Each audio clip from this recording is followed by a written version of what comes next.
Project Tatay Body Transformation using 2 dumbbells at home. So it's day 2 guys. Push day since Monday. So ito yung mga ginawa ko kaninang umaga.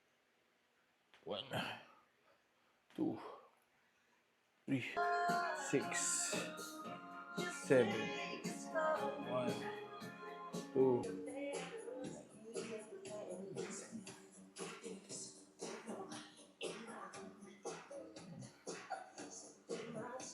tatlong workout lang nagagawa ko guys pagka push day kasi hindi ako makahiga sa sahig namin kasi meron kaming pusa dito sa loob. So mahati-ka-allergy ako at hindi ako magiging productive buong araw. And ngayon guys, babawi tayo maya-maya after ko mag-shoot.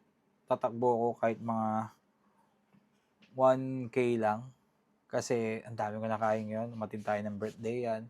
And kumain tayo sa labas, alam mo na, kailangan natin i-burn to, letter victory, no?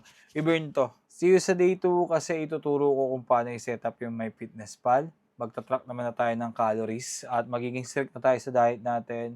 Aggressive cutting ang ating gagawin. Talagang project dito talaga to. Kaya hit that plus button kasi I'll share every workout, mistake, and lesson I learned.